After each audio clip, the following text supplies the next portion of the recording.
예, 오늘은 파일 시스템의 임플리멘테이션에 대해서 말씀드리도록 하겠습니다.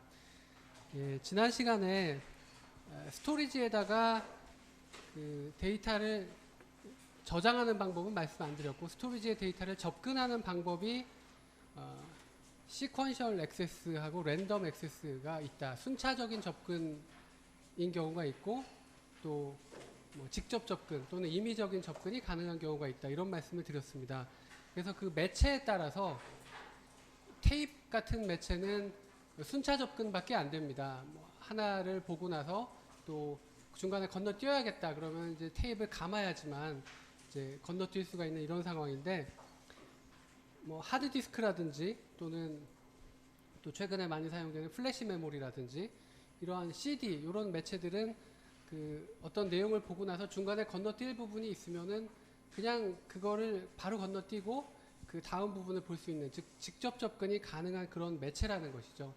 그렇지만 전 시간 마지막에 어떤 설명을 드렸냐면, 이 직접 접근이 가능한 매체라 하더라도 이 데이터를 어떻게 관리하느냐에 따라서 또 순차 접근만 허용되는 경우도 있고 또 직접 접근이 가능한 경우도 있다. 뭐 이런 얘기를 잠깐 드렸는데, 오늘은 그럼 그게 왜 그런지 그 여러분들의 궁금증을 풀어드리도록 하겠습니다.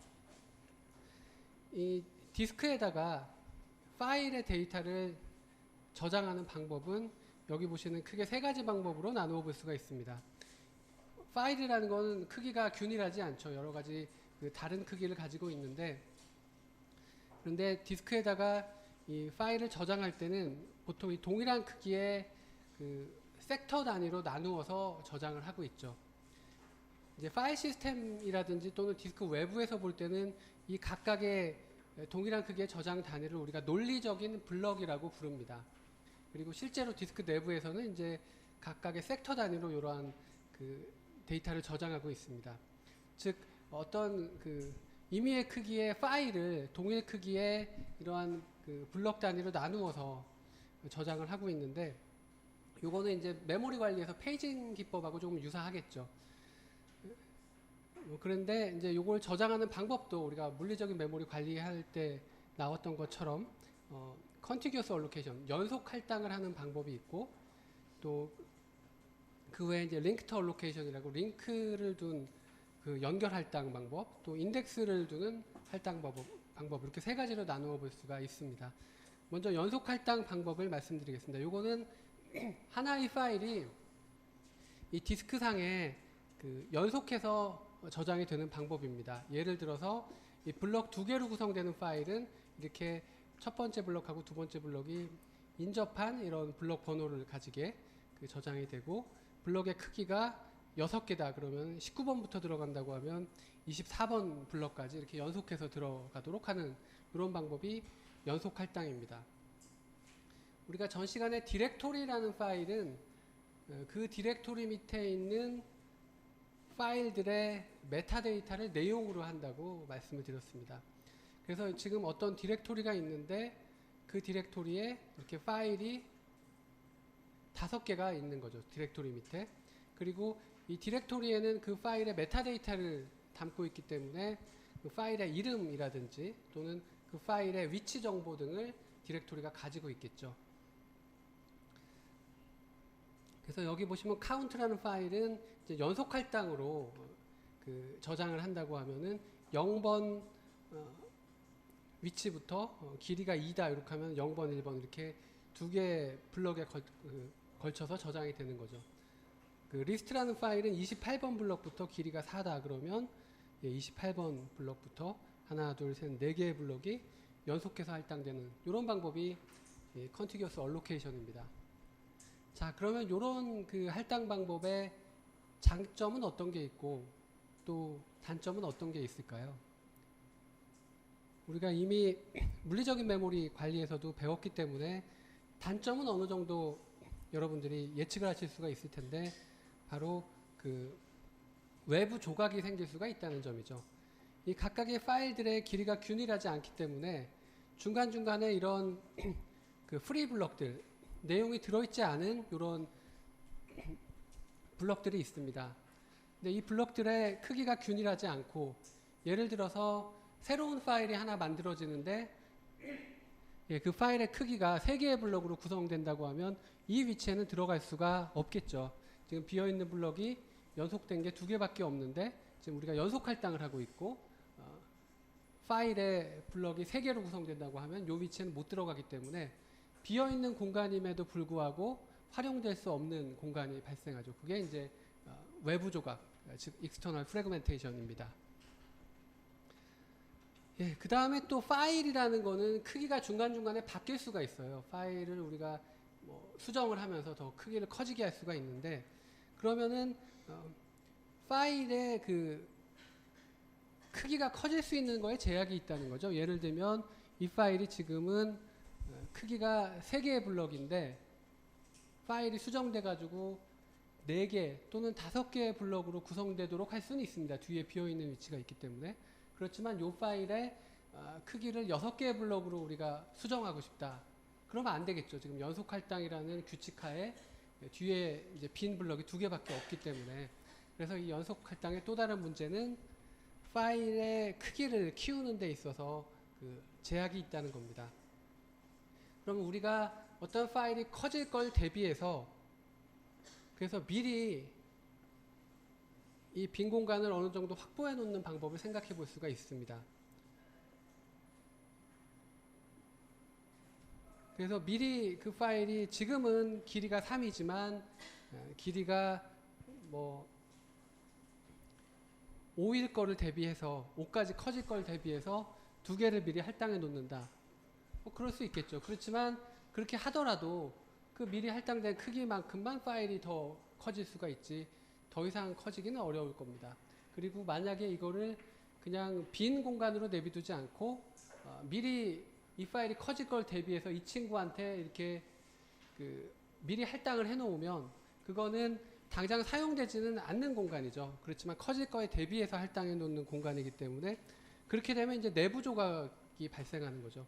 우리가 외부 조각과 내부 조각의 차이가 외부 조각은 아무도 사용하지 않는 거기 때문에 누군가한테 할당될 수 있는 공간을 의미하고 내부 조각은 누군가한테 할당이 됐는데 아직 사용이 되지 않는 공간인 거죠.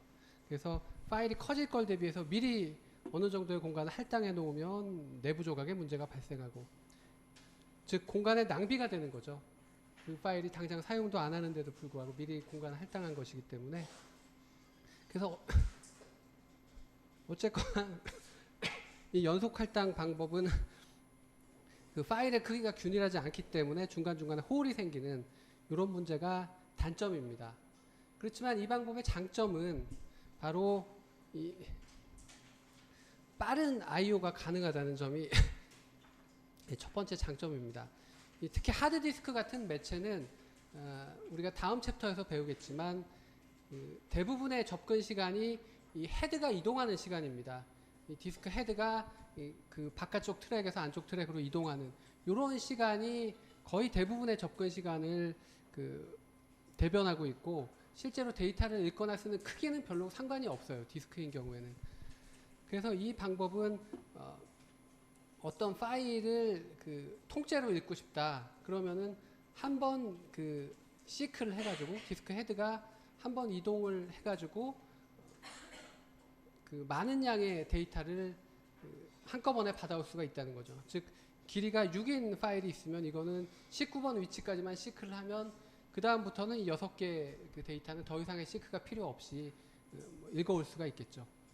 물론 그거는 이 6개 블럭들이 같은 트랙상에 존재한다는 가정하에 그런 건데 대부분의 경우에 이 트랙 안에 여러 개 이런 섹터들이 들어갈 수 있기 때문에 대부분의 경우에는 한 번 시크를 해서 많은 양의 데이터를 연속 할당해 놓으면 많은 양의 데이터를 읽고 쓸 수가 있기 때문에 빠른 I/O를 위해서 훨씬 효과적입니다. 그래서 이러한 연속 할당은 파일 시스템 용도 말고 우리가 또 다른 용도로 이 디스크를 쓰는 게 있었죠. 바로 이 프로세스의 스왑 에어리어 용도로 쓰는 게 있었습니다. 근데 요 스왑 에어리어라는 거는 파일을 저장하는 게 아니라 프로세스의 주소 공간 중에 일부를 물리적인 메모리에서 쫓아내고 나중에 또 필요할 때 올려놓고 이런 용도로 쓰는 겁니다. 파일 시스템이라는 거는 영속적인 공간이죠. 전원이 나가더라도 내용이 유지돼야 되는데 스왑 에어리어는 그런 게 아니죠. 프로세스가 끝나면 이거는 어차피 의미가 없는 정보이기 때문에 말하자면 이건 임시로 저장해 놓고 프로세스의 주소 공간, 즉 굉장히 많은 대용량의 크기를 빠르게 디스크로 쫓아냈다가 또 필요하면 빨리 메모리로 올려야 되고 이런 거기 때문에 이러한 그 스와핑 용도는 그 공간 효율성보다는 속도 효율성이 더 중요한 그러한 그 데이터에 속하죠. 그러니까 지금 뭐 디스크를 많이 차지하고 있더라도 어차피 금방 지워질 데이터이기 때문에 그래서 요거는 빠른 I/O를 위해서 그 이러한 그 연속 할당을 해주는 것이 효과적이고 또 파일 중에서는 이 리얼타임용으로 사용하는 파일이 있을 수가 있겠죠. 리얼타임이라는 건 데드라인이 있고 아무래도 빠른 I/O가 필요하기 때문에 이럴 때 연속 할당을 사용하면 좋겠다는 것입니다. 그 다음에 이제 또 연속 할당의 중요한 장점 중에 하나가 바로 직접 접근이 가능하다는 것이죠. 자, 예를 들면 이 메일이라는 데이터 파일은 길이가 6인데 이 파일에서 앞에서부터 5번째 블럭을 보고 싶다. 그러면은 앞에 그 4개의 블럭을 다 그 접근을 해야지만 5번째 블럭을 볼 수 있느냐. 예, 그렇지가 않죠. 이 연속 할당인 경우에는 이 메일이라는 파일이 19번 블럭에서부터 연속적으로 6개가 저장되어 있는 거기 때문에 앞에서부터 5번째 블럭이 보고 싶다 그러면은 이 19에다가 그냥 숫자를 더해주면 그러면은 그 중간 위치에 있는 블럭의 위치를 미리 알 수가 있죠. 그래서 23번 블럭을 예를 들어서 보고 싶다 그러면은 19, 20, 21, 22번 블럭을 접근을 해야지만 23번 블럭을 볼 수 있는 게 아니라 그냥 19번에다가 숫자 4를 더하면 23이 나오고 그러면 바로 23번 블럭을 접근할 수가 있기 때문에 이 직접 접근이 가능하다는 게 연속 할당의 장점입니다. 굳이 이 이야기를 말씀드리는 이유는 이 다음에 설명드릴 링크드 얼로케이션에서는 하드디스크임에도 불구하고 그 직접 접근이 불가능합니다. 왜 그러냐? 지금부터 링크드 얼로케이션을 설명을 드릴 텐데요. 방금 전에 이 컨티규어스 얼로케이션의 단점은 중간중간에 그 균일하지 않은 크기의 홀들이 생긴다는 게 단점이었습니다. 그래서 이 링크드 얼로케이션은 그 파일의 데이터를 디스크에다가 연속적으로 배치하지 않고 그냥 빈 위치면 아무데나 들어갈 수 있게 그렇게 배치를 하는 겁니다. 예를 들자면 이 zip이라는 파일이 있다. 그러면 이 파일의 첫 번째 블럭은 그 9번 블럭, 이 디스크의 논리적 블럭 중에서 9번에 있고 그러면 두 번째 블럭은 어떻게 되느냐? 그거는 9번에 이 파일의 데이터가 있고 그러고 나서 끝에 가면은 두 번째 블럭이 어디에 있다는 거를 그 적어 놓는 겁니다. 그래서 두 번째 블럭은 16번에 있다. 그럼 16번에 가면 이 파일에 두 번째 블럭 내용이 있고 그리고 이제 더 길다. 그러면은 세 번째 블럭이 어디 있는지를 여기다가 적어 놓는 것이죠. 그래서 세 번째 블럭은 1번에 있다라는 것이고 네 번째 블럭은 10번, 다섯 번째 블럭은 25번에 있고 그 다음에 더 이상 이제 이 파일의 내용이 없다 그러면은 여기에 이제 끝났다는 표시를 해두는 거죠. 즉, 이 링크드 얼로케이션은 어떤 파일의 시작 위치만 디렉토리가 가지고 있고 그 다음 위치는 실제로 그 위치에 가보면 만약 파일이 더 길다 그러면은 그 다음 위치를 기록해 놓는 이런 방법입니다. 이렇게 하면은 장점이 이 앞에 보셨던 그 외부 조각이 발생하지 않죠. 이 디스크에서 비어있는 블럭이면 어디든지 아무 내용이나 들어갈 수 있기 때문에 그래서 그 외부 조각 문제는 발생하지 않는데 대신에 단점이 뭐냐면 바로 직접 접근이 안 된다는 게 단점입니다. 예를 들어서 이 파일에서 앞에서부터 네 번째 블럭을 보겠다. 그러면 디렉토리에는 첫 번째 블럭 위치만 가지고 있죠.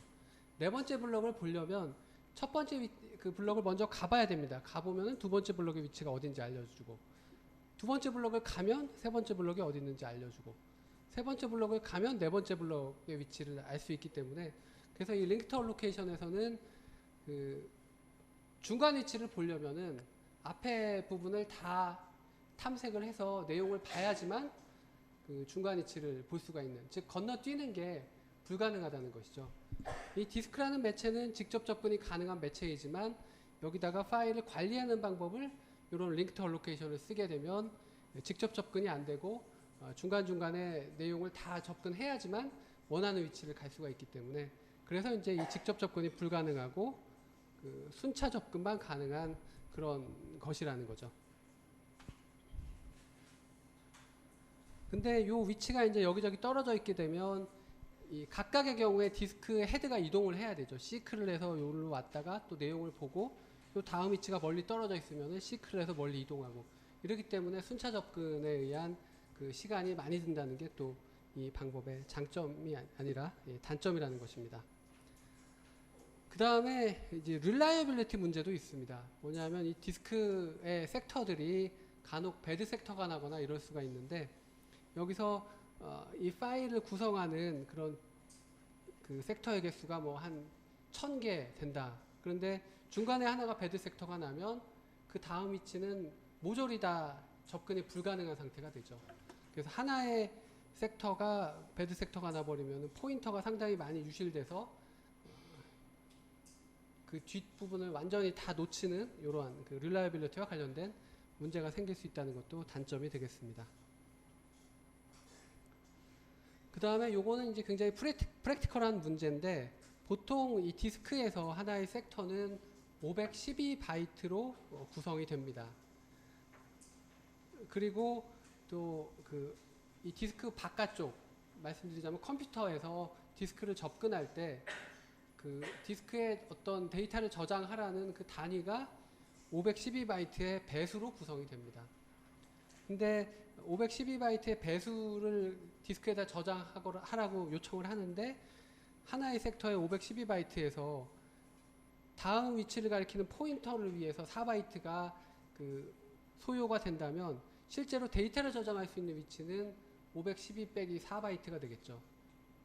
근데 보통은 이제 512바이트 단위로 저장을 하라고 요청을 하기 때문에, 그러면은 한 섹터에 들어갈 내용이 이 포인터 저장 때문에, 다음 위치를 가리키는 포인터 저장 때문에 두 섹터에 저장이 되는 이런 문제가 생길 수가 있다는 겁니다. 이거는 이제 이 디스크하고 컴퓨터 내부하고 사이에 그 데이터를 주고받는 인터페이스가 512바이트의 배수인데, 다행히 또 이 저장 공간도 512바이트고 이렇게 구성을 해놓은 건데, 그 중에 4바이트를 갉아먹음으로 인해서 상당히 비효율적인 이런 문제가 생길 수 있다는 겁니다. 그게 이제 이 링크드 얼로케이션의 단점입니다. 근데 이걸 이대로 쓰지 않고 이 링크드 얼로케이션을 약간 변형해서 굉장히 효율적으로 바꿀 수가 있습니다. 그렇게 하는 파일 시스템이 바로 이 FAT 파일 시스템이라는 건데, FAT은 파일 얼로케이션 테이블의 준말이고요. 이런 이름을 가진 파일 시스템이 이 링크드 얼로케이션을 약간 변형해가지고 굉장히 효율적인 그런 구현을 하고 있습니다. 요거에 대해서는 뒤에 이제 파일 시스템의 예제에서 이제 설명을 드리도록 하겠습니다.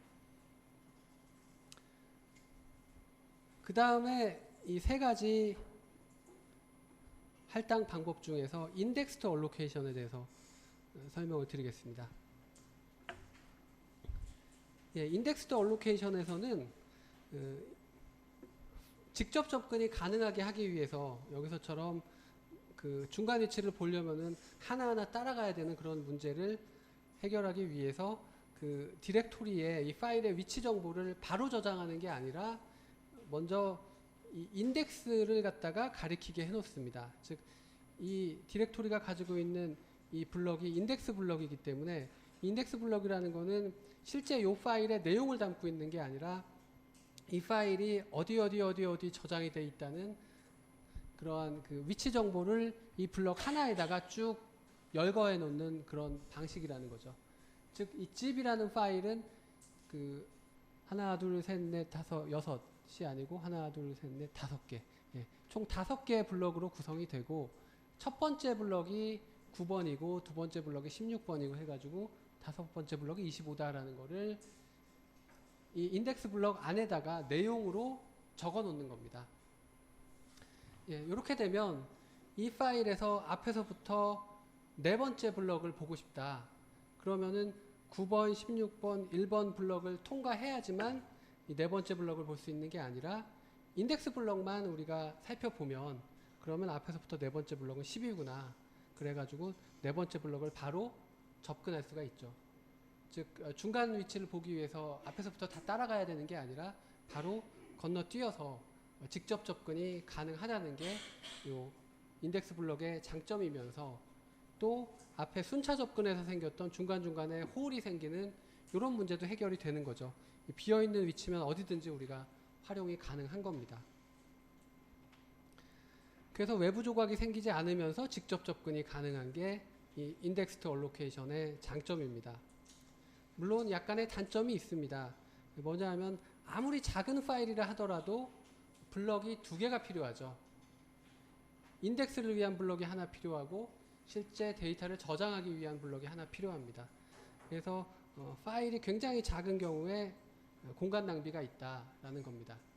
실제로 또 이 파일의 크기들의 그 분포를 조사해 보면은 굉장히 작은 파일들이 많습니다. 근데 그런 아무리 작은 파일이라도 블럭이 두 개 필요하다라는 게 이제 공간 낭비 차원에서 이제 단점이 되겠습니다.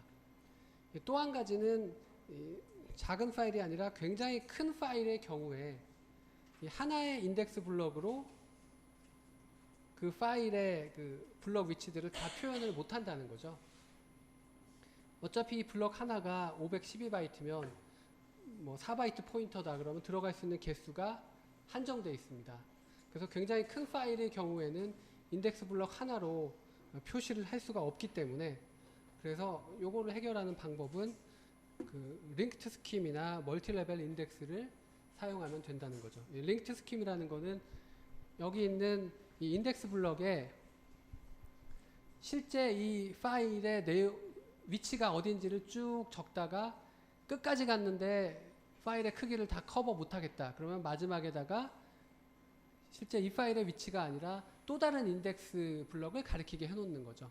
그러면은 그건 미리 약속입니다. 이 링크드 스킴은 마지막 위치는 파일의 내용이 아니라 또 다른 인덱스다라는 것을 표시해 놓고 그러면 마지막에 있는 또 다른 인덱스를 따라가면은 또 그 인덱스의 파일의 위치 정보들이 쭉 적혀 있겠죠. 그래서 이런 식으로 굉장히 큰 파일의 경우에는 인덱스를 하나만 만드는 게 아니라 인덱스 하나로 쭉 저장하다가 마지막에는 또 다른 인덱스가 나오게 하고 이런 식으로 하면은 큰 파일도 그 커버가 가능할 겁니다.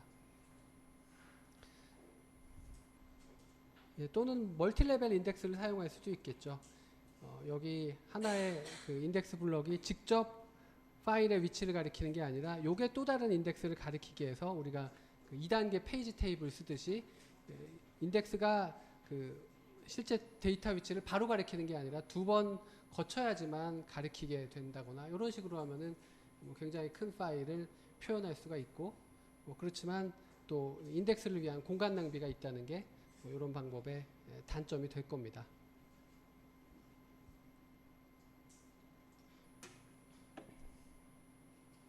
예, 이렇게 해서 파일을 디스크에 저장하는 방법 세 가지 기본적인 방법들을 설명드렸습니다.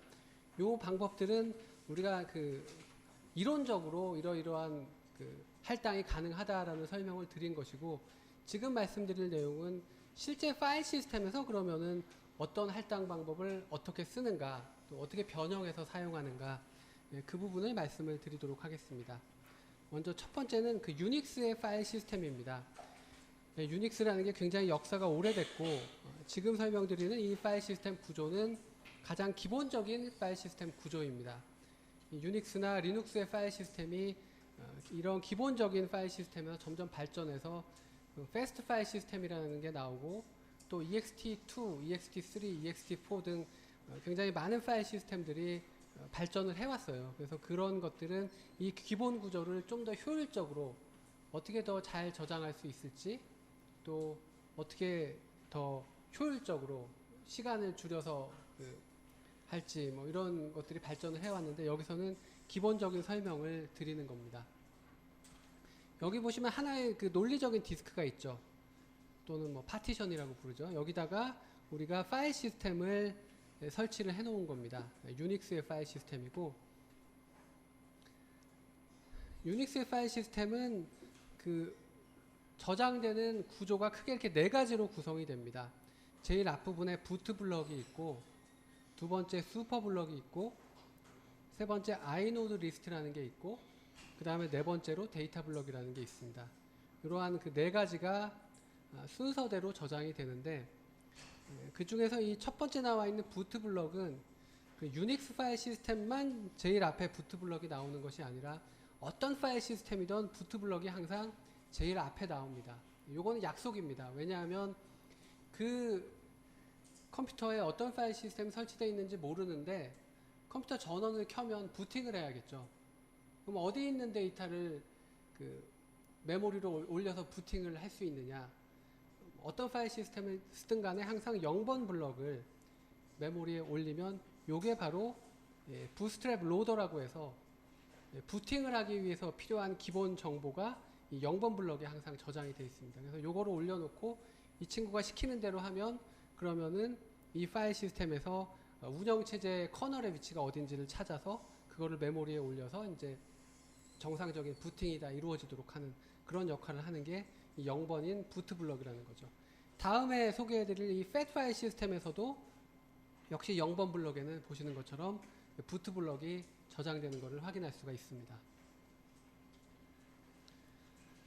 그래서 첫 번째에 있는 이 부트 블럭은 부팅에 필요한 정보를 담고 있고, 두 번째에 있는 슈퍼 블럭은 이 파일 시스템에 관한 총체적인 그 정보를 담고 있습니다. 총체적이라고 하니까 대단히 추상적인데 조금 더 구체적으로 말씀드리자면 어디가 이 빈 블럭이고 어디가 실제로 파일이 그 저장된 그 사용 중인 블럭인지 이런 거를 관리해야겠죠. 또 그 다음에 나와 있는 아이노드 리스트와 관련된 뭐 그런 것도 어디까지가 아이노드 리스트가 있고 어디부터 실제 데이터 블럭이 있고 이런 것들을 슈퍼 블럭이 총체적으로 관리를 해주는 겁니다.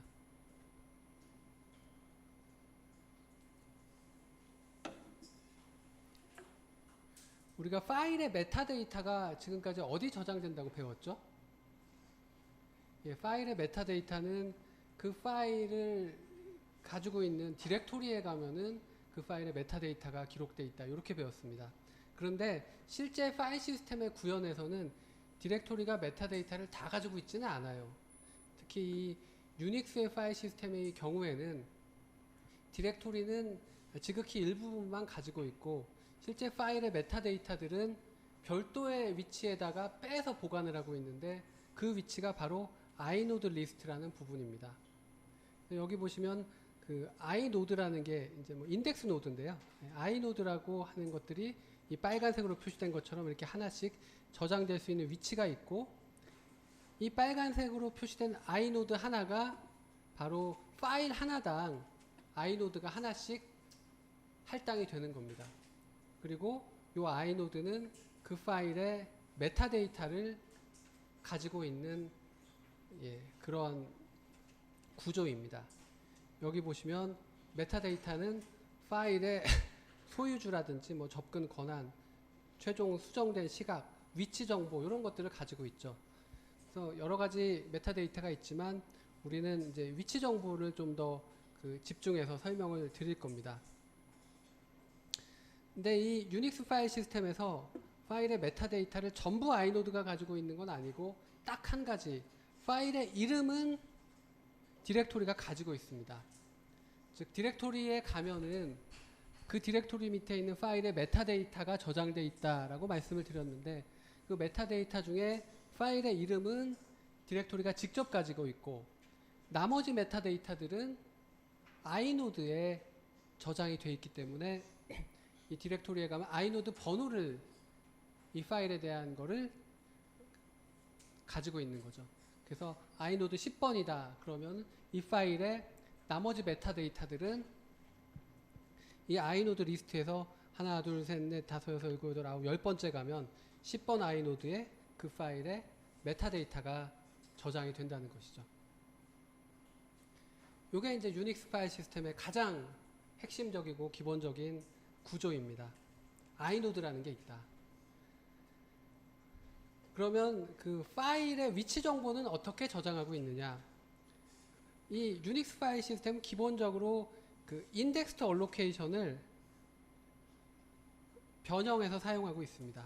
변형했다기보다는 거의 인덱스 얼로케이션을 그대로 쓰는데, 여기 보시면 iNode라는 거는 어차피 크기가 고정되어 있습니다. 각 파일당 iNode 크기가 가변적인 게 아니고 미리 할당된 크기들이 딱딱 이렇게 구성이 되어 있는 거기 때문에, 그래서 여기서 표시될 수 있는 위치 정보를 나타내는 포인터 개수도 유한한 거죠.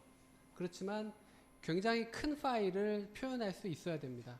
가급적 이 작은 iNode를 가지고. 그래서 이 유닉스에서는 인덱스 얼로케이션 중에서 다이렉트 인덱스가 있고, 싱글 인다이렉트, 더블 인다이렉트, 트리플 인다이렉트, 이렇게 네 가지로 그 파일의 위치 정보를 구성합니다. 굉장히 작은 데이터는 파일 크기가 굉장히 작다. 그러면은 이 다이렉트 인덱스로만 가지고 그 파일의 위치를 표현할 수가 있는 거죠. 이 다이렉트 인덱스 포인터가 유한한 개수가 있는데, 굉장히 작은 파일이면은 요 포인터 몇 개만 가지고 그 파일의 위치를 충분히 가리킬 수가 있고요. 대단히 큰 파일은 그럼 어떻게 되느냐? 대단히 큰 파일인 경우에는 이러한 인다이렉트를 이용해서, 싱글 인다이렉트라는 거는 여기를 따라가면 그 파일에 내용이 있는 게 아니라 요걸 한번 따라가면 인덱스가 있는 겁니다.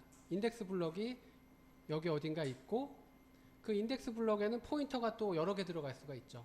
거기에 이제 실제 파일의 내용을 가리키는 그런 포인터들이 위치하는 거죠. 이렇게 하면 굉장히 큰 파일을 표현할 수가 있는데, 더 큰 파일을 표현하겠다. 그러면 그 밑에 있는 포인터 하나가 그 용도로 쓰이는 겁니다. 요거는 더블 인다이렉트입니다. 그래서 이거를 따라가면 인덱스가 있는 게 아니라 요거에서 또 한 번 따라가야지만 실제 파일의 위치를 가리키는 인덱스들이 있고, 여기서 이제 실제 파일 위치가 저장이 되어 있는 것이죠. 요걸로도 부족하다, 파일이 엄청 크다 그러면 이 트리플 인다이렉트 포인터 요걸 쓰는 겁니다. 요거는 3단계 인덱스 구조가 있고, 그거를 다 통과해야지만 실제 파일의 위치 정보가 있다는 거죠. 이게 왜 효율적이냐? 대부분의 파일은 크기가 아주 작습니다. 그리고 작은 파일들은 한 번의 포인터 접근으로 iNode만 메모리에 올려놓으면, 즉 오픈이 되어 있으면 이 파일의 위치를 바로바로 알 수가 있고, 그 다음에 뭐 가끔 발생하는 일이긴 하지만 굉장히 큰 파일이다 그러면 인다이렉트 블럭들을 이용해서 그 인덱스를 메모리에서 추가적으로 접근해서, 디스크에서 추가적으로 접근해서 그 파일의 위치를 찾는 거죠.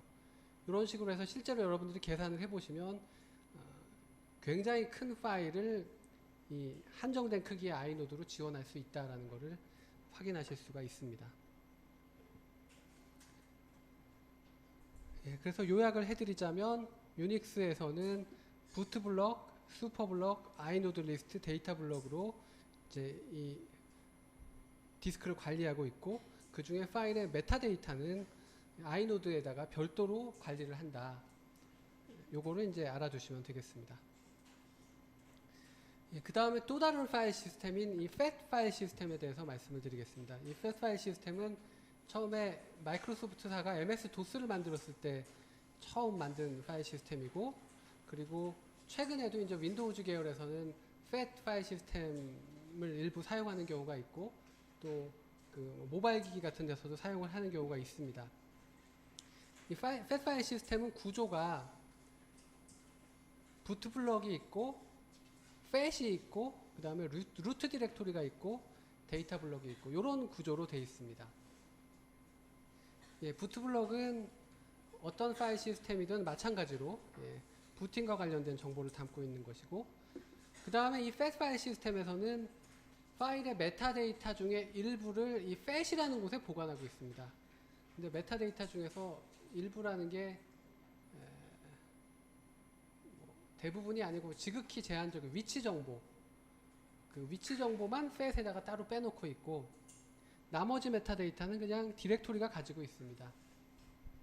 즉 원래 파일의 메타데이터는 우리가 디렉토리가 가지고 있다고 했는데, FAT 파일 시스템의 경우에는 파일의 이름을 비롯한 뭐 접근 권한, 소유주, 파일의 사이즈 모든 거를 디렉토리가 다 가지고 있고 심지어 그 파일의 첫 번째 위치가 어딘지 그것도 디렉토리가 가지고 있습니다.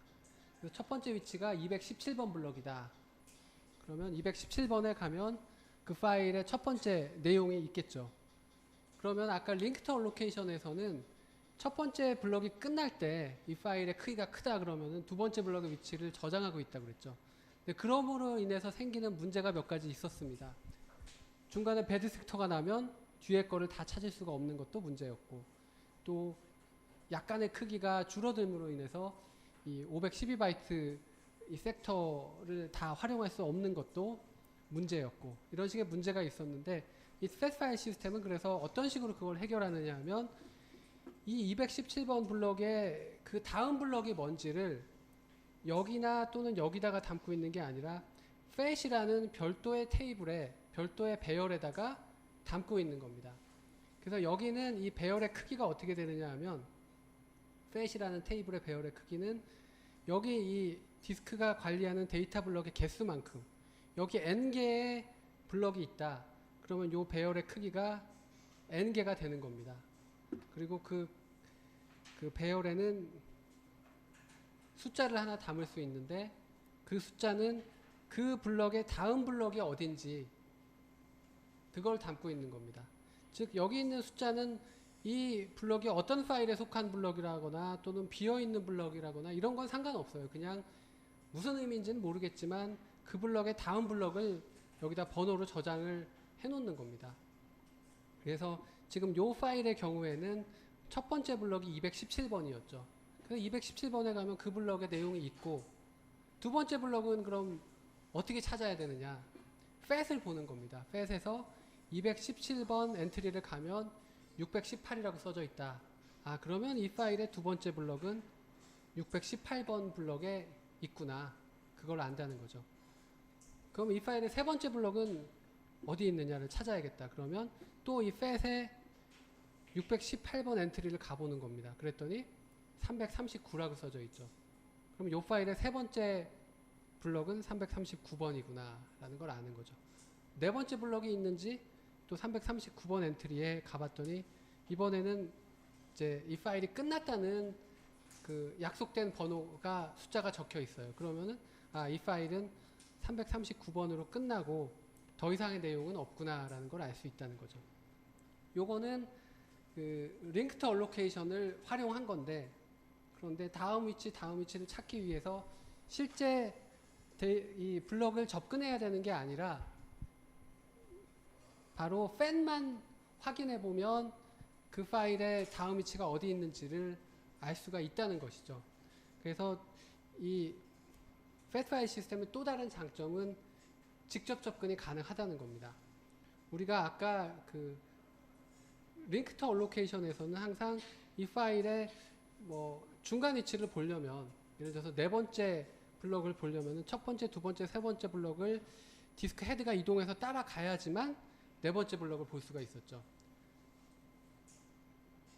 직접 접근이 안 됐습니다. 순차 접근만 가능했고 직접 접근이 안 됐는데, 여기서는 직접 접근이 가능해요. 왜 가능하냐? 이 파일의 네 번째 블럭을 보겠다. 그러면 이 fet이라는 거는 어차피 작은 테이블이죠. 그래서 요거는 이미 메모리에 올라가 있는 상황이고, 그 상황에서 이 파일의 네 번째 블럭을 보겠다고 하면은 217번 엔트리에 가면 두 번째가 618, 618에 가면 세 번째가 339, 뭐 339에 가면 만약 네 번째가 있다면 얼마, 이렇게 이 테이블을 메모리에 올려놓고 이렇게 쭉 따라가는 거기 때문에 요거는 곧바로 그 파일의 네 번째 위치가 어딘지를 파악할 수가 있고, 그러면 실제 데이터 블럭, 이 디스크에서 그 두 번째, 세 번째 블럭을 봐야지만 네 번째 블럭을 알 수 있는 게 아니라 바로 알 수가 있다는 겁니다. 그래서 이 fet이라는 파일 시스템은 아까 보셨던 이 링크드 얼로케이션의 단점을 모조리 다 극복을 하고 있죠. 랜덤 액세스 되고 릴라이빌리티 문제 해결하고. 근데 좀 더 구체적으로 어떻게 해결하느냐? 포인터 하나가 유실되더라도 이 배드 섹터가 나더라도 팻의 내용이 있기 때문에 이 데이터 블럭의 내용하고 이제 이 팻의 내용하고는 완전 분리가 돼 있죠. 그리고 팻은 대단히 중요한 정보겠죠. 그래서 데이터의 위치를 담고 있기 때문에 그래서 팻은 한 카피만 두는 게 아니라 중요한 정보라서 보통은 이 디스크에다가 2카피 이상을 저장을 하고 있습니다. 그러니까 이제 릴라이빌리티가 더 개선이 될 수가 있는 것이죠. 그 다음에 뭐 512바이트 충분히 활용 가능하고 그래서 이제 이 팻 파일 시스템은 링크드 얼로케이션을 변형했지만 그 단점을 모두 극복하는 그런 방법이라는 겁니다. 지금 그 유닉스의 파일 시스템하고 팻 파일 시스템 이렇게 두 가지만 오늘은 예제로 말씀을 드리는데 실제로는 우리가 사용되는 파일 시스템들이 대단히 많습니다. 대단히 많고 이러한 기본적인 방법을 상당히 또 개선을 해가지고 사용을 하고 있습니다. 그래서 필요하시면은 그 현재 널리 사용되는 파일 시스템의 구조가 어떤지도 살펴보시는 게 도움이 될 겁니다. 그 다음에 말씀드릴 내용은 이 프리 스페이스 매니지먼트입니다. 그 앞에서 이 논리적인 디스크의 이 정보들 중에서 이 파일에 할당된 데이터들을 어떻게 관리하는가 이 설명만 드렸고 그러면 이 중간중간에 하얀색으로 표시되어 있는 비어있는 블럭들은 어떻게 관리할 건지 그거를 이제 아직 설명을 안 드렸죠. 그래서 비어있는 블럭을 어떻게 관리하느냐 그거를 지금 설명드릴 텐데요. 이 비어있는 블럭을 관리하는 방법도 몇 가지가 있습니다. 뭐 비트맵을 두는 방법이 있고 링크드 리스트로 관리하는 방법이 있고 또 뭐 그루핑을 하는 방법이 있고 카운팅을 하는 방법이 있고 이런 방법들이 있는데 먼저 차례대로 설명을 드리자면 이 비트맵 또는 이 비트 벡터라는 방법은 이 각각의 블럭별로 번호가 있겠죠. 그 번호들이 있으면 그거를 이 유닉스 같은 경우라면 이제 슈퍼 블럭 부분에다가 비트를 둬가지고 첫 번째 블럭이 사용 중이냐 비어 있느냐 그거를 0과 1로 표시를 한다는 거죠. 예를 들어서 이 비트맵의 크기는 여기 있는 이 블럭의 개수만큼으로 비트맵이 구성이 되어 있겠죠. 그리고 그 비트맵이 그 표시하는 바는 만약 그 값이 0이다 그러면은 그 비어있는 블럭을 나타내고 1이다 그러면은 이미 파일에 할당된 그런 블럭을 나타낸다는 것이죠. 그래서 파일 시스템이 어떤 파일이 새로 만들어지거나 파일의 크기가 커지거나 그러면은 이 비어있는 블럭 중에 하나를 할당을 해야 될 것이고요. 파일이 삭제되거나 이러면 이 1로 표시되어 있던 비트맵을 0으로 바꾸어 줘야겠죠. 그런 거를 파일 시스템이 관리를 하고 있는 겁니다. 물론 이 비트맵이라는 거는 디스크의 부가적인 공간을 필요로 한다는 게 이제 그 특징이고요. 뭐 단점이라면 단점일 수도 있고 그렇지만 뭐 그렇게 많은 공간이 필요하지는 않을 겁니다. 이 블럭 하나당 1비트가 필요하기 때문에 그렇고요. 그 다음에 이 방법의 장점은 그 연속적인 빈 블럭을 찾는 데 효과적이라는 것이죠. 우리가 파일의 크기가 보통 블럭 하나로 구성되지는 않고 블럭 10개로 구성된다. 그러면은 가능하면 우리가 연속 할당을 쓰지는 않지만 가능하면 연속적인 빈 공간에 할당을 해주면 좋겠다는 거죠. 이 디스크 헤드가 이동할 필요가 없이 이제 많은 양을 한꺼번에 읽어올 수가 있기 때문에 그래서 비트맵이라는 거는 이 쭉 비트맵을 스캔하게 되면 연속적으로 0인 곳이 어딘지 이런 걸 찾기가 쉽기 때문에 그래서 그런 작업에 효과적이라는 겁니다. 그리고 두 번째 또 다른 방법으로는 이 링크드 리스트라는 방법을 쓸 수가 있죠. 요거는 비어있는 블럭들을 연결을 해놓는 겁니다. 어차피 이게 비어있기 때문에 이 다음 페이지에 보시면 이 링크드 리스트로 비어있는 블럭을 관리하는 방법입니다. 이 회색들이 다 비어있는 블럭들이죠. 어차피 비어있는 블럭이기 때문에 여기다가 그 포인터를 가지고 다음에 비어있는 위치가 어딘지 이런 거를 저장할 수가 있다는 거죠. 그래서 이 링크드 리스트 방법은 비어있는 블럭의 첫 번째 위치만 우리가 포인터로 가지고 있고, 그 다음 비어있는 위치, 그 다음 위치는 실제 그 빈 블럭에 가면 다음번 빈 블럭의 위치를 포인트하고 있는 이런 식으로 관리를 하는 게 링크드 리스트 방법입니다.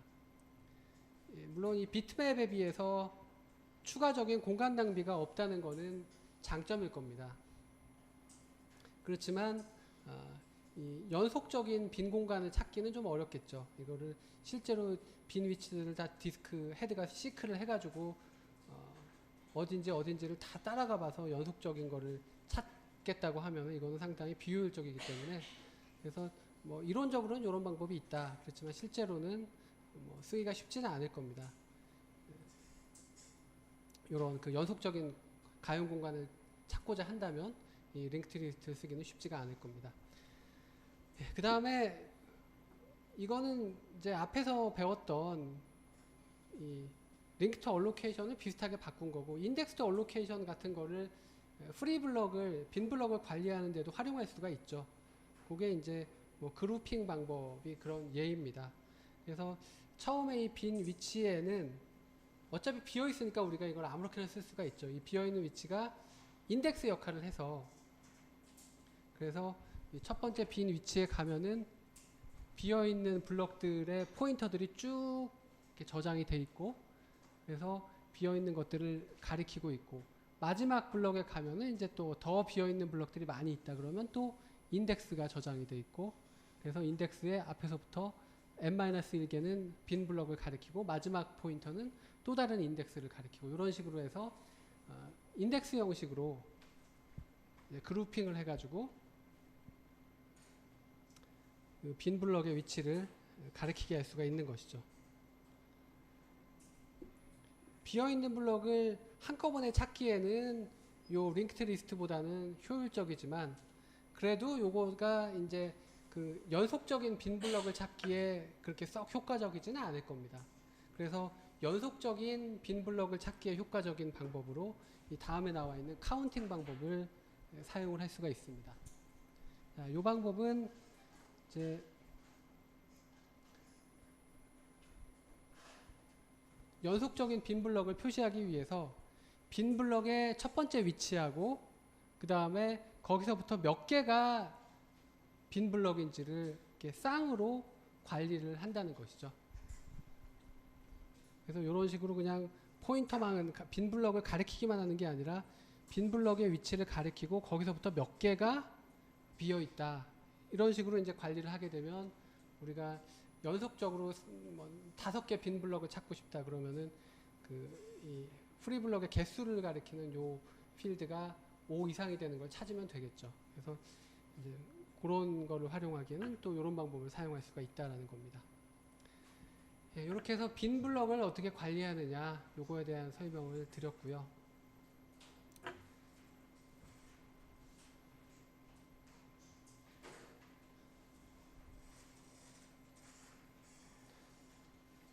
그 다음에 디렉토리를 어떻게 구현하는지에 대한 설명을 드리도록 하겠습니다.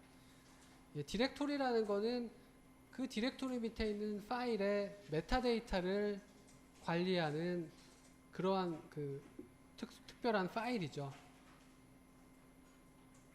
그러면 디렉토리 파일의 내용을 어떻게 저장할 것이냐, 그거를 저장하는 방법이 이제 여기 소개가 되고 있는데요. 첫 번째는 이제 리니어 리스트입니다. 단순하게 디렉토리 파일을 이런 식으로 파일의 이름하고 그 파일의 이제 다른 메타데이터들, 뭐 파일의 접근 권한, 사이즈, 소유주 이런 것들을 쭉 순차적으로 저장하는 겁니다.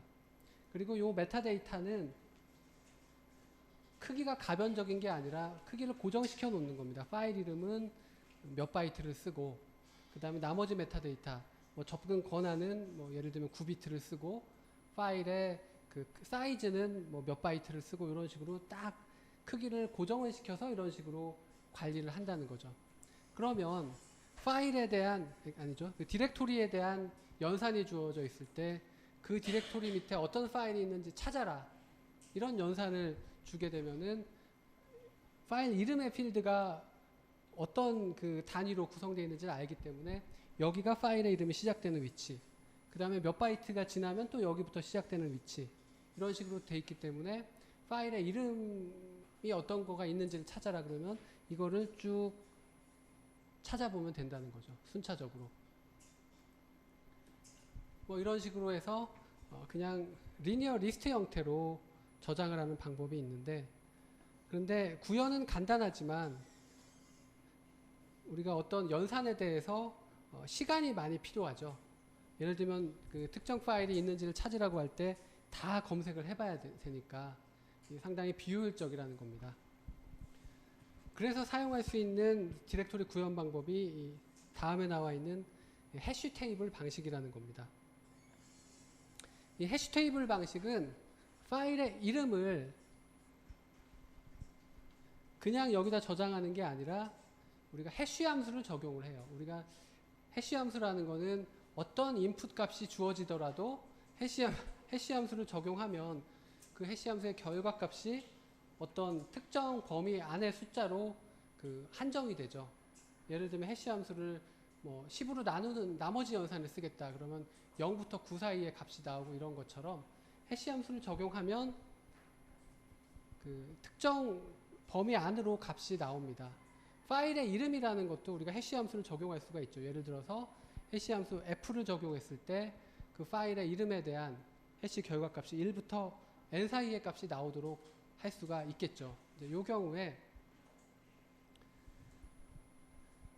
파일의 해시 함수 결과 값에 해당하는 엔트리에다가 그 파일의 메타데이터를 저장하는 겁니다. 그래서 예를 들어서 파일 이름이 뭐 cccc가 있었는데 요거에 대해서 해시 함수를 적용했더니 값이 3이 나왔다. 그러면 3번 엔트리에다가 그 파일의 이름과 그 파일의 메타데이터를 저장해 놓는다는 거죠. 이런 식으로 하게 되면 어떤 파일이 이 디렉토리 밑에 있는데 찾아라, 있는지 없는지를 확인해라. 그러면 순차적으로 탐색해야 되는 게 아니라 그 파일 이름을 해시 함수를 적용하고 그 다음에 그 적용된 해시 함수의 결과 값에 해당하는 엔트리만 찾아보면 되죠. 만약에 그 파일이 이 디렉토리 밑에 있다면 그 엔트리에 있어야 되는 거고 여기에 없다면은 그런 파일은 없는 거니까 이제 효율적으로 사용을 할 수가 있는 겁니다. 물론 해시라는 거를 쓰면은 컬리전이 발생할 수가 있죠. 서로 다른 파일 이름에 대해서 결과값이 같은 엔트리로 매핑되는 요건 이제 그 해시 함수에서 그 흔히 발생하는 현상입니다. 뭐 컬리전에 대한 해결 방법을 이 수업에서 설명드리지는 않겠습니다. 여러분이 자료구조 시간에 뭐 컬리전이 발생하면 그 다음 엔트리에다가 집어넣을지 또는 뭐 포인터가 있어서 다른 엔트리에 그 지정을 할지 이런 거는 이제 해시 함수를 구현하는 문제가 되겠고 여기서는 이거를 좀 더 효율적으로 하는 그러한 구현 방법에 대해서 설명을 드린 겁니다.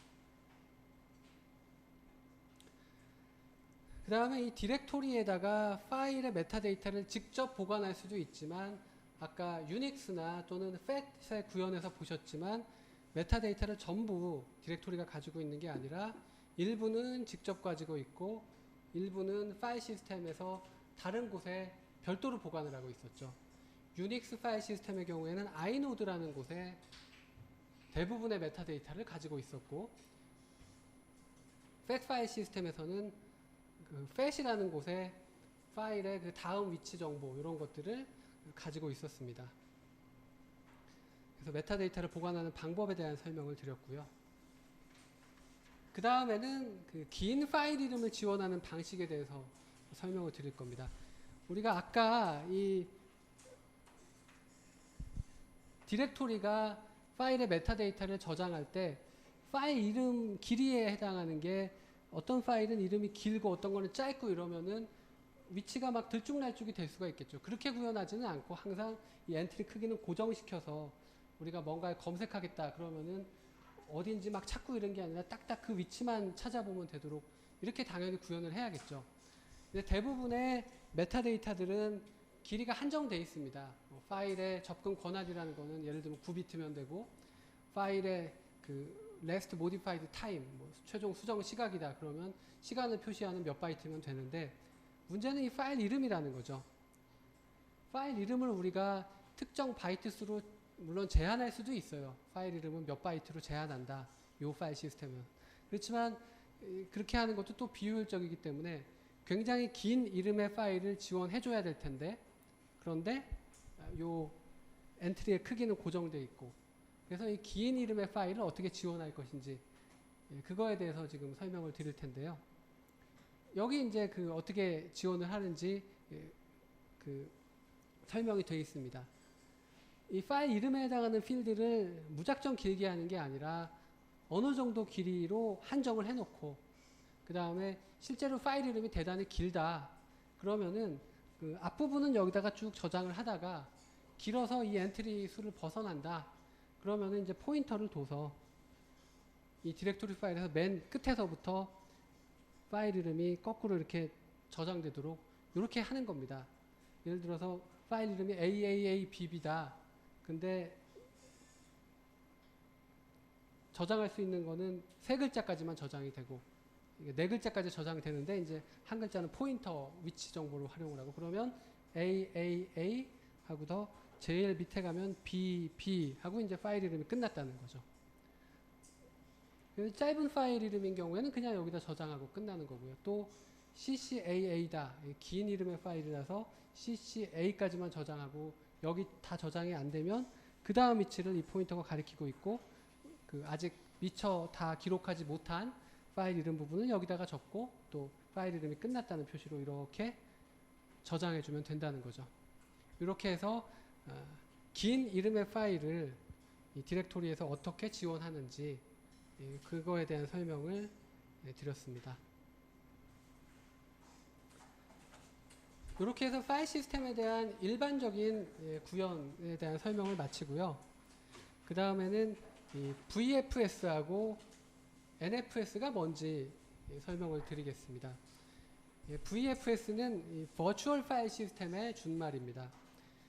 파일 시스템이 실제로 종류가 대단히 많죠. 유닉스에서도 패스트 파일 시스템이 있고 ext4가 있고 또 NTFS라는 게 있고 또 아까 FAT 파일 시스템이 있고 여러 종류의 파일 시스템이 있는데, 사용자가 파일 시스템을 접근할 때는 시스템 콜을 해야 되죠. 운영체제한테 파일 시스템 접근을 위한 시스템 콜을 해야 되는데, 파일 시스템 종류별로 서로 다른 시스템 콜 인터페이스를 써야 된다면 사용자가 굉장히 혼란스러울 겁니다.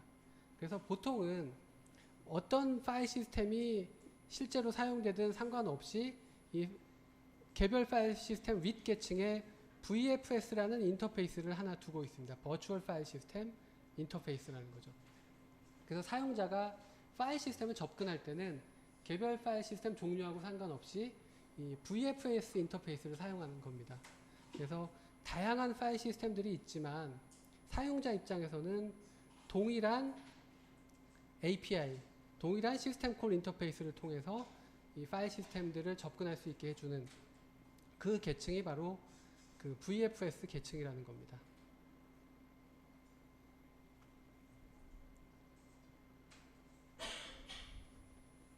그 다음에 NFS라는 게 있는데, 요거는 이제 네트워크 파일 시스템의 준말이죠. 파일 시스템이 자기 스토리지에, 즉 로컬 스토리지에 저장이 될 수도 있지만 원격에 저장되어 있는 파일 시스템을 내가 접근할 수도 있습니다. 그게 이제 NFS 같은 인터페이스를 써서 접근을 해야 되는 경우입니다. 지금 여기 그림을 보시면은 이 그림에 이 컴퓨터가 2대가 있습니다. 그 2대가 뭐냐면 이쪽에 클라이언트라는 컴퓨터가 있죠. 여기부터 이렇게 해서 이렇게가 이제 클라이언트 컴퓨터고, 그 다음에 서버라는 컴퓨터가 또 하나 더 있습니다. 그게 어디 있냐면 이렇게 해서 이렇게 서버라는 컴퓨터가 있고, 그 2대의 컴퓨터가 지금 네트워크로 연결되어 있는 상황입니다. 그래서 그 클라이언트가 어떤 파일 시스템이든 상관없이 이 VFS 인터페이스를 통해서 접근을 하는데, 그 파일 시스템 중에는 자기 로컬 컴퓨터에 있는 이런 파일 시스템도 접근이 가능하고, 또 원격에 다른 컴퓨터에 있는 파일 시스템을 접근할 수 있는 인터페이스도 지원이 된다는 것이죠. 그게 바로 이제 NFS라는 겁니다. 예를 들자면 NFS 외에도 이제 여러 가지가 있습니다. 그래서 여기 보시면 서버 컴퓨터에는 지금 파일 시스템이 유닉스 파일 시스템이 사용되고 있고, 여기 이제 로컬 사용자가 이 파일 시스템에 접근하려면 VFS 인터페이스를 통해서, 여기서 마찬가지죠, 시스템 콜을 해서 접근을 하면 될 것이고요. 근데 지금은 이쪽에 있는 사용자가 이 파일 시스템에 접근하기 위해서 이제 VFS 인터페이스를 써서 마치 자기 컴퓨터에 있는 파일 시스템처럼 접근 요청을 하는 겁니다. 그러면 여기 딱 따라와 봤더니 내 컴퓨터에 그 파일 시스템이 없어요. 그러면 이 NFS 파일 시스템이 이제 발동을 해가지고 그 RPC, 즉 원격 그 접근하는 그런 프로토콜에 의해서 네트워크를 통해서 이 서버 쪽을 접근을 하는 겁니다. 그럼 서버 쪽에서도 이제 요거를 받아주는 그러한 인터페이스가 있고, 또 NFS 서버에 해당하는 모듈이 있어서 이 친구가 마치 자기 사용자가 요청하는 것처럼 VFS 인터페이스를 통해서 파일 시스템 접근 요청을 하는 거죠. 그러면 이제 구체적인 파일 시스템인 유닉스 파일 시스템에 접근해서 내용을 끄집어내 가지고 이제 전달을 해주면, 이제 여기 사용자가 아니라 이거를 또 쪼르르 이쪽에 있는 클라이언트 쪽에다가 전달을 해주는 거죠. 그럼 클라이언트에서 NFS 클라이언트 모듈이 이걸 받아가지고 사용자한테 전달을 하게 되는 겁니다. 그래서 이러한 그 분산 시스템에서 네트워크를 통해서 파일을 접근해 할 수 있게 해주는 방법이고, 이 NFS를 지원하려면 서버 쪽에 NFS 모듈도 있어야 되고 클라이언트 쪽에도 NFS 모듈이 있어서 같은 약속을 가지고 접근할 수 있게 해주면 된다는 것입니다. 이렇게 해서 VFS하고 NFS에 대한 설명도 끝났고요. 그 다음에 이제 마지막으로 페이지 캐시하고 버퍼 캐시에 대한 설명을 드리겠습니다. 이미 이 설명은 드렸는데, 페이지 캐시는 이 챕터가 아니라 전 챕터에 가상 메모리 관리하는 챕터에서 설명드렸던 부분이죠.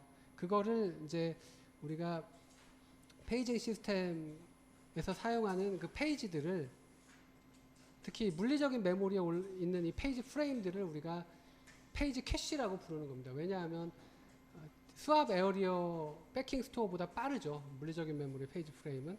그래서 우리가 캐싱의 관점에서 이야기하자면 페이징 시스템에서의 이 페이지 프레임들을 캐시, 즉 페이지 캐시라고 그렇게 부르는 겁니다.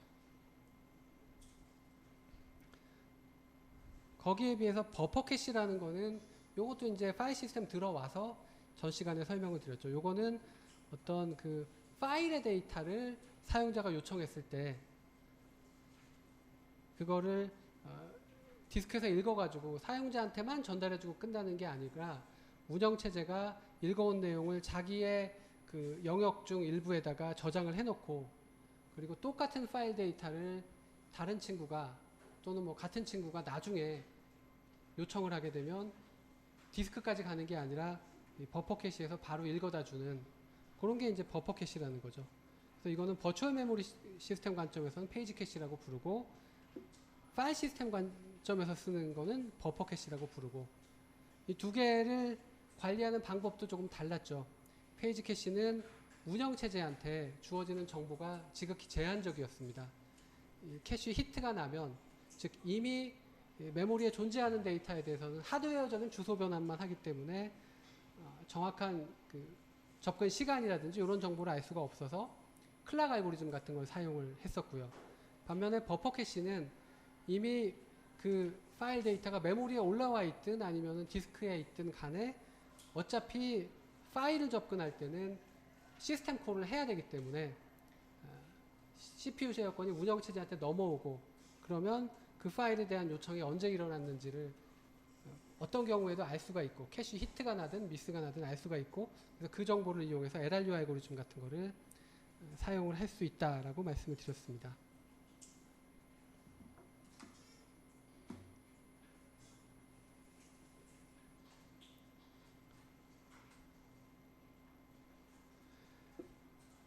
최근에는 이 페이지 캐시하고 버퍼 캐시를 합쳐가지고 같이 관리를 하는 예, 그런 운영체제가 많습니다. 뭐 리눅스의 경우도 그렇게 관리를 하고 있는데, 그래서 그런 구조를 우리가 유니파이드 버퍼 캐시다 이렇게 부릅니다.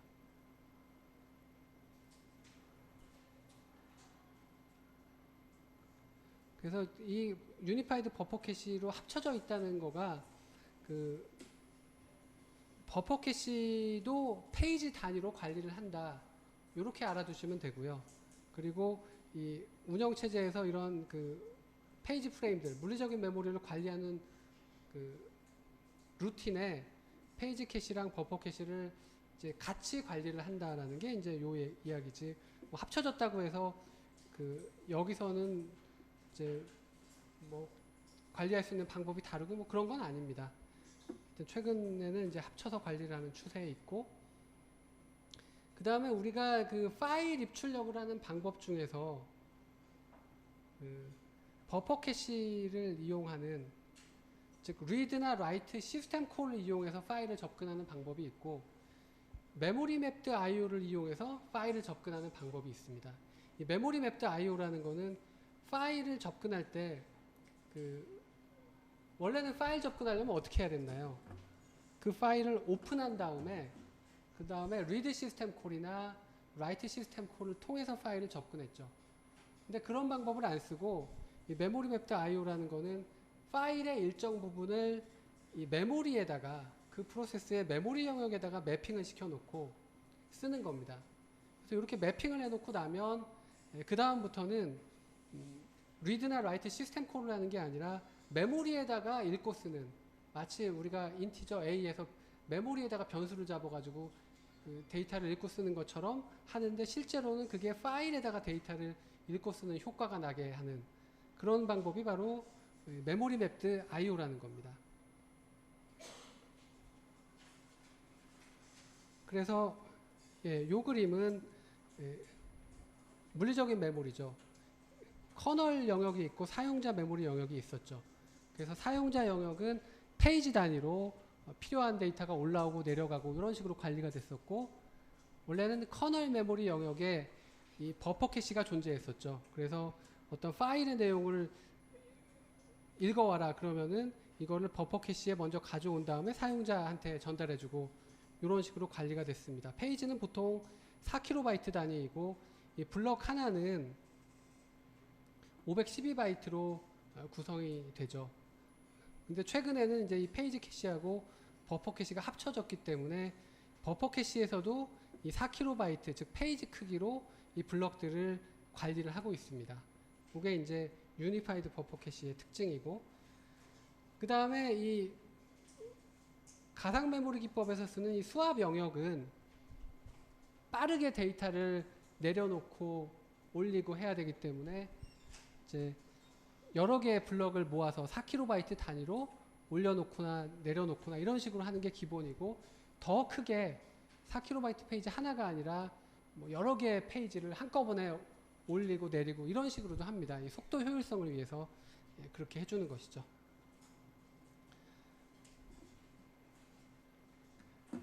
그래서 마지막에 이제 그 파일을 접근하는 방법에 대한 그림이 나오는데, 요거는 다음 시간에 설명을 드리도록 하겠습니다.